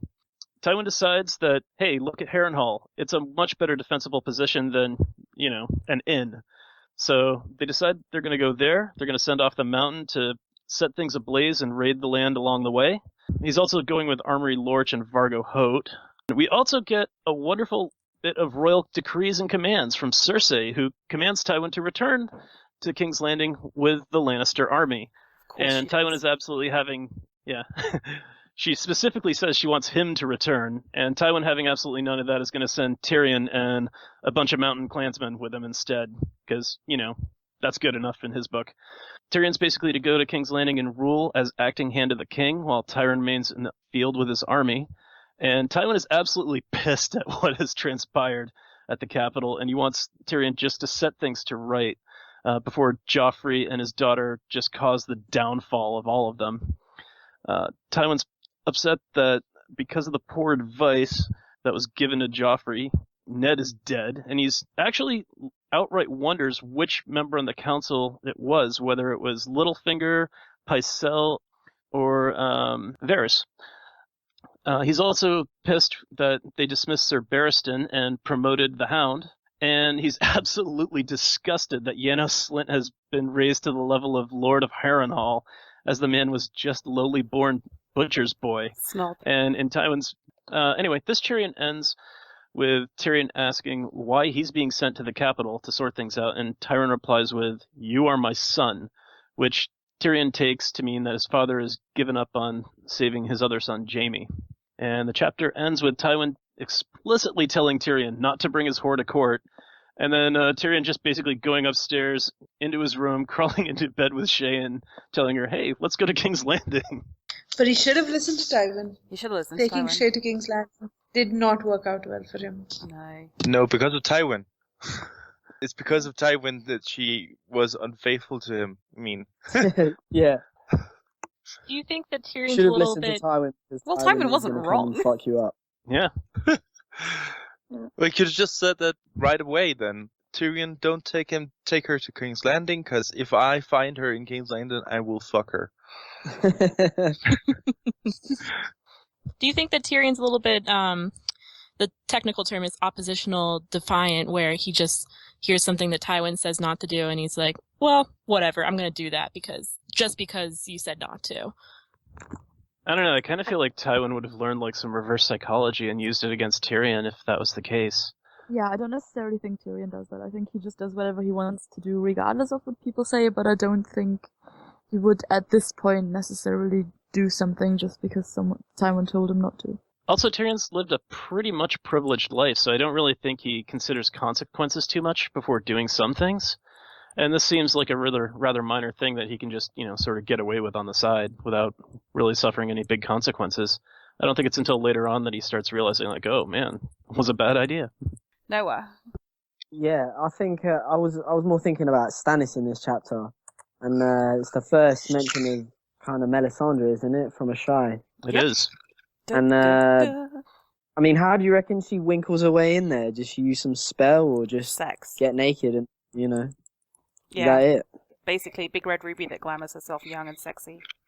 She goes through the wife, doesn't she? She gets in through Selyse. Yeah, it's Rasputin. She gets in through the wife. Yeah. The wife's desperate because she's had so many miscarriages that she's vulnerable, and the wife becomes a religious nutter. Meanwhile, Stannis is sitting there basically as an atheist, thinking, well, the gods never helped me, and just basically almost starts off opportunistically using her, and then when she actually comes through and he realizes it can persuade people, takes it more seriously.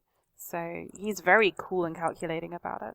Also, there may have been something to all those people joining Renly and not Stannis that had something to do with it, a bit of a, I need all the help I can get kind of aspect. And if I can't win it with arms, I'll win it with fucking voodoo magic. I'm just thinking, did Tywin stay away from the fight so that, because he just wanted Renly and Stannis to fight it out with each other, and then he'd sort of decide what he's going to do? Isn't Stannis completely tired out after being sucked dry of whatever to make the shadow baby? No, I'm talking about Tywin. Is Tywin Oh, Tywin. not Oh, sorry. going to? Yeah, is he not going to King's Landing so that sort of Stannis and Renly can fight it out, and then he can decide what to do after, there's sort of a conclusion to that. Yeah, but I think that judging, because like I said, I've been reading into Clash, and like Tyrion is so shocked when Stannis lays siege to Storm's End, like when brother turns against brother. I don't think Tywin would have ever assumed in his wildest dreams that these guys would be so moronic as to attack each other first rather than both go for him in a pincer. Not coordinated, but still both go for him. Yeah, exactly. I think he's holding ground because he wants to see who attacks first, and if anybody attacks the King's Landing, he can march on King's Landing and be there within the week. In this chapter, he still needs to see what Stannis does. I mean, he's still waiting to see his move. If he joins up with Renly and makes his own claim, I mean, Harrenhal really is the best option given enemies at all sides. Yeah, exactly. Harrenhal is a heavily defensible fortress. It was designed to hold off ground forces. The only reason it ever fell was, flying dragons and fire. So it's a great move to go there and just, hole up, live off the land, and then try and figure out what the hell you're going to do from that point on. The worst thing that can happen is, Joffrey continues to do stupid things or marches off with the gold cloaks, leaving the city completely vulnerable to go face Stannis. And that's really why he needs to go face Renly. That's really why Tywin needs to stay out in the field. Because if he brings the army in, Joffrey's going to try and command him to go march against Renly.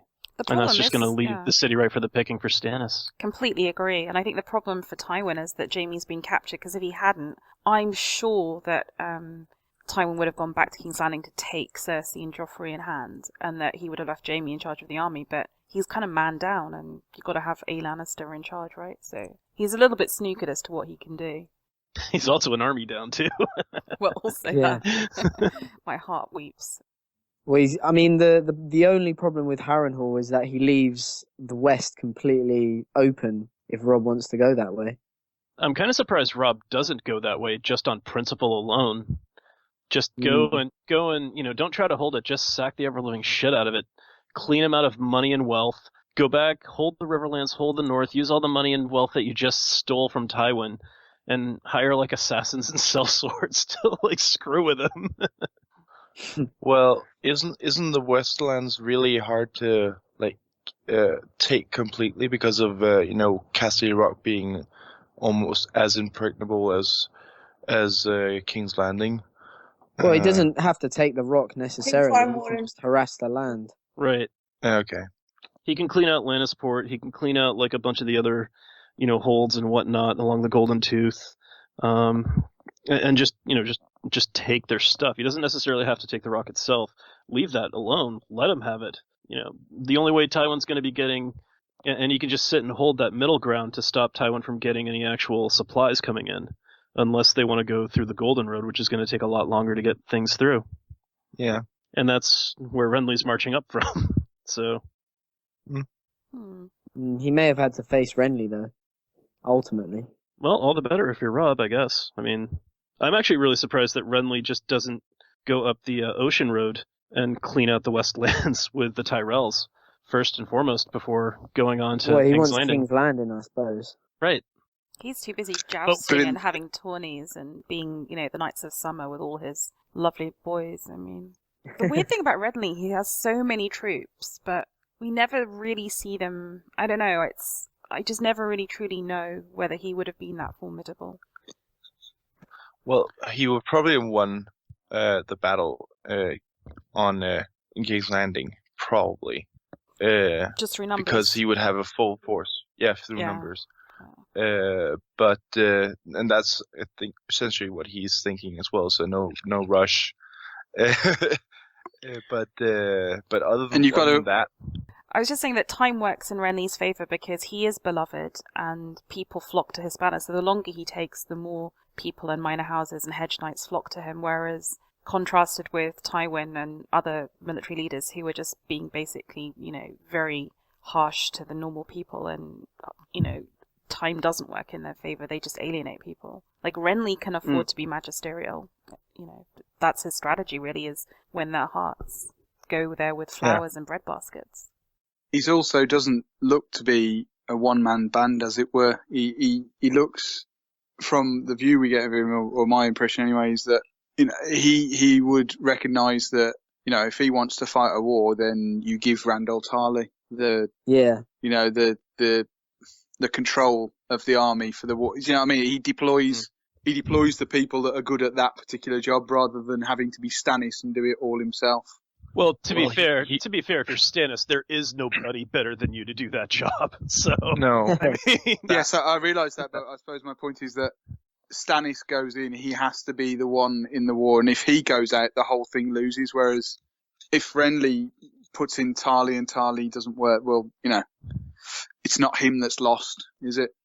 No, but I think that Renly actually would have to participate in the battle to use some of his charisma.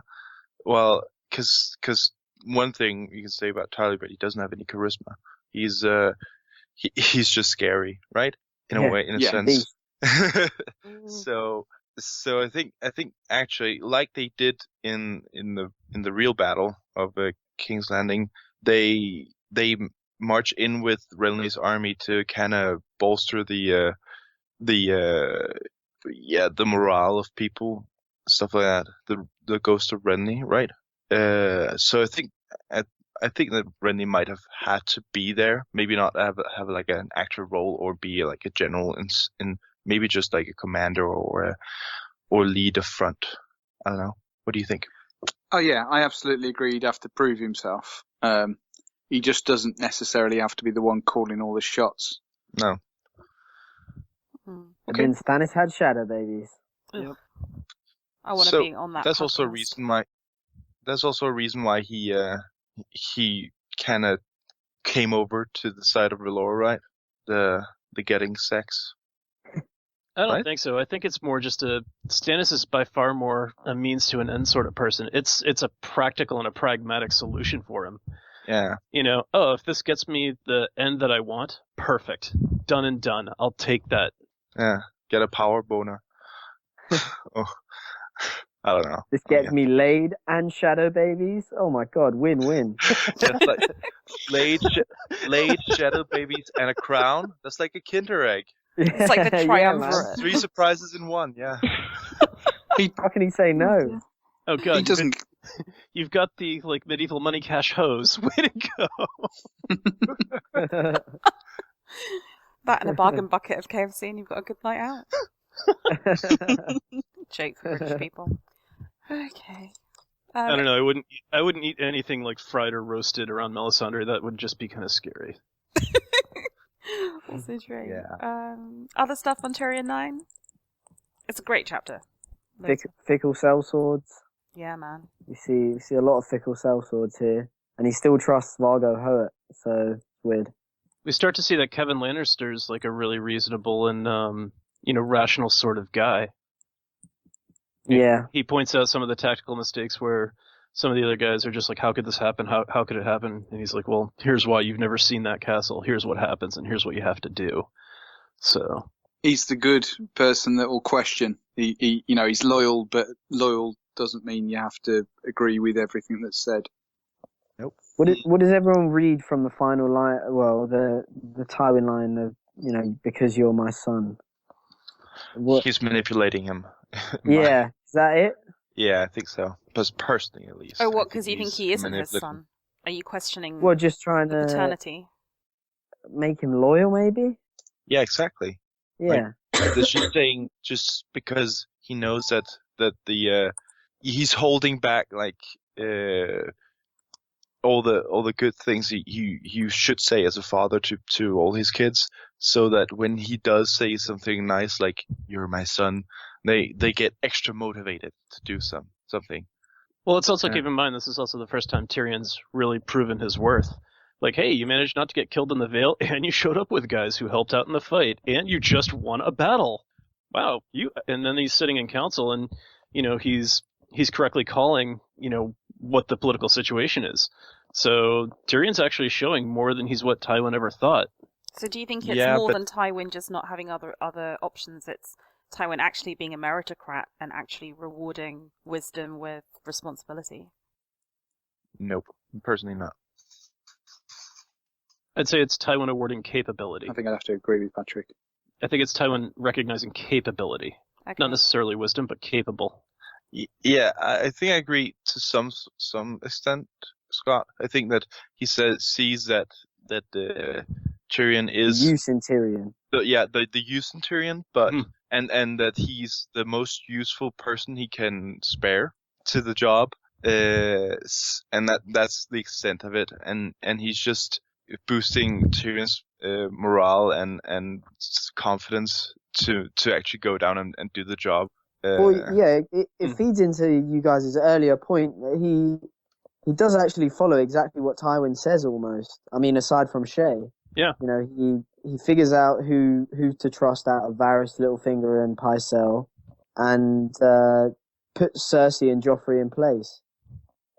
And obviously also defense from Stannis, which is pretty awesome too. I mean, I think if you want to be generous, it's quite astute of Tywin. I mean, yes, he did do well in battle and he brought the clansmen, but ultimately his brains, Tyrion's brains, are what is going to serve the family best. So put him in a position where he can do that, and he will have observed, no doubt, over the course of their life, and arguments that Tyrion doesn't take Cersei's bullshit. So, you know, his principal annoyance, like, it wasn't really until Tywin lists out every single thing that Cersei and the dullards in King's Landing have done wrong that you realise, my God, they had such a strong hand and they're flushing it away. And he thinks, well, this is a bright guy who can stand up to Cersei, one of the very few. Let's send him. If Jaime wasn't captured, would he have sent Jaime back? If Jaime wasn't captured, is this a move of necessity? Well, no, that's my not. point. That's my point. That I think that even if he'd have, well, number one, he wouldn't, because Jaime's evidently more useful in the field. So if you've got to send one back, you send Tyrion. But I think that even say Tyrion, say he had Sir Stefford Lannister or someone else that he really respected. Maybe it is Jaime. I still think I kind of want to give Tywin the benefit of the doubt and say he's seen qualities that he now thinks are useful. But maybe I'm just being too nice. No, it may. Sorry, carry on. I think if Tyrion had died in battle on the collapsing left flank as he was supposed to, I think he would essentially have just sent Kelvin in his stead. If he couldn't go himself, he would have sent Kelvin. Surely it would have just have to been. Yeah, I think this is backing up your point, which is just you have to send a Lannister because only a Lannister can slap down the queen, as it were. Yeah. Yeah. And I actually don't think that Cersei would respect anyone else than an elder or a person that actually can outmaneuver her wits. How about Kelvin? Wise. We'll give her. How about Kelvin? Kelvin. Well, who? What? Kelvin Lannister. Would she have respected Kelvin? Yes, exactly. Yeah, she did. She certainly did, man. She knew that she needed him. But would Joffrey? Oh, that's a good question, though. Yeah, but does Joffrey even respect Tyrion? I mean, he has no choice because Tyrion's just directing stuff. But I don't get the feeling that Joffrey ever thanks him or respects him or consciously obeys him. He it's does just listen to it. But when? Maybe we'll get there. Yeah, perhaps. Certainly during the battle. I mean, he looks to Tyrion for, he looks to him for advice, kind of. Certainly once he makes his move. I don't know. I feel like there's more there, or there's something. Or maybe just Tyrion has the balls to stand up to him, and that's it, and maybe Kelvin wouldn't. The dog's bollocks. In such a way. Do you, who do you think Tyrion's parents are then? Me? I have no idea. Okay, so it's not that you think that Tywin, like, when you were talking about the final sentence, that you think Tywin specifically is... Well, I don't know. I mean, it is one of those bits of evidence that is used in the various theories on his parenthood, but I kind of buy into what Sir Patrick was saying more, which is that he's trying to boost him, so it's used tactically as opposed to him coming clean on something. And I think, and my reason to think that, especially because I think that Ares the Mad was was Tyrion's father, because of I think that, and I don't really think that a person saying that you're my son like that, specifically like that, has any meaning specifically. I don't know. I just don't believe Tywin out the I wouldn't believe him or trust him a foot away from where he's standing. But the one thing about Tywin is that, except when he fucks Shay, obviously, he doesn't deliberately screw over his family. Like, family does mean a lot to him. Like, he wouldn't send Tyrion to KL if he didn't think he could cope with it and do a good job, because he needs his family to do well. So, kind of by implication, he must have some, respect for Tyrion's wits to send him, I think. Or not. I'm just referring to the battle just before, like on the Green Fork. He could just as well have died there, and Tywin didn't give a fuck. A valiant death. Yeah, true. Valiant death. Yeah, that's a very strong point, and I'll be quiet now. He sent his son in the Vanguard. I agree. He doesn't give a shit. I'll be quiet. Well, I don't know. I mean, Jaime hadn't been captured yet. Yeah. Oh, so maybe it's now, Jaime might die, so now he has to be nice to Tyrion. Okay. Yeah, exactly. Yeah. Yeah, that's something like that. That's what Tyrion realizes eventually. He says, it's he's a given move of necessity. dead. Yeah, Tywin just tended to look at his children as being pieces to move on a board. They're kind of like, not pawns, but they're slightly higher up. So whatever he can get out of them for use, then yeah, that's what he's going to employ them as. He's willing to exploit everyone else for family honor, but he won't just marry someone again and have more kids. He's such an idiot. Well, who's worthy? Any more? I do like the suggestions that on his parenthood, though. The green and the black eyes. Yeah. Things like that. I mean, that's a Shaggy cast waiting it's to interesting, happen. but I hope it's never confirmed. Yeah, I hope it's never confirmed. But I mean, there's a who are the three heads of the dragon episode waiting to happen, right, Scott? So. Yeah. Okay, so with that elegant and very tasteful discussion, we will wrap up this 14th. I can't believe it. In fact, 14th episode of the epic linear Song of Ice and Fire reread. It's amazing we've gotten this far. For people playing along at home, the next episode is going to be the last one covering Game of Thrones. So if you want to read along, that will be Dany 9, Dany 10, Bran 7, and Jon 9. It remains for me to thank all my fellow podcasters, so Scott, Kelvin, Casey, Noah, Patrick, Tanja, and Nadia. And thank you. Thank you. No worries. Thanks Thank for you, joining. Bina. And do any of you have any Vassals of Kingsgrave episodes that are currently sort of being put together that you want to plug? Serial first season is being discussed at the end of March, I think. Okay. Yeah, relatively soon. Middle Cyclones putting together a podcast on the Cambridge spies of the 1930s, 40s, and 50s. Oh, so if you want to come along and listen to me badmouth people, then that's the place to be. Exactly. And Middle Cyclones also putting one together on Cold Comfort Farm by Stella Gibbons. So if you want to do some 1930s British satire, join along for that. Patrick? Yeah, and I'm working on a format, write a format on the Podcasters' Pet Peeves and Pet Projects panel. So yeah, something like if you. I like to. Are you only allowed to be on it if your name starts with a P? Is it going to be you and Pod's Plight? Maybe. Peter Slalish. Peter Slalish. Just going to be a big. Yeah, it's just going to be a big pea soup. No, it's just going to be about because we have a lot of different backgrounds and a bit different knowledges, and we can maybe pool together on a panel to discuss some of the things in the real world, and maybe I don't know, maybe make an analogy to whatever in the books or not, just to maybe discuss something else than the normal things we discuss here on the show and the forums. Cool. Come and join me when it's ready. And what's happening with there was a cool idea out there for a sort of a Where Are They Now episode. Is that kicking off? I think one of the new guys, George, was trying to kick that off. Is that happening? Yeah, George kind of initiated that one, and we're kind of working that one together to try and make that happen. I think it's just down to finding people who want to pick up lost and missing children throughout the story and do like the background theories on them. And I'm also working on the show notes for a theory cast on Cersei and the Valonqar.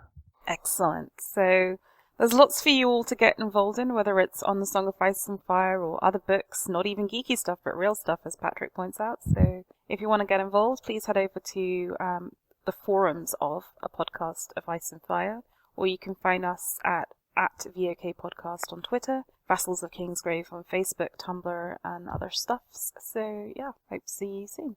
Bye, everyone. And make sure to like and comment on YouTube. Oh yes, please like and comment on YouTube. But also, actually, what also really helps is if you rate us on iTunes, for those of us who download on iTunes, and you can rate us badly as well if you feel like it. But it does help. Only 5 stars. Nah, it does. We don't want to control that, but it does definitely help people find us, which is a good way of supporting the podcast with a bit of minimal effort. So thanks. Sure. 5 stars.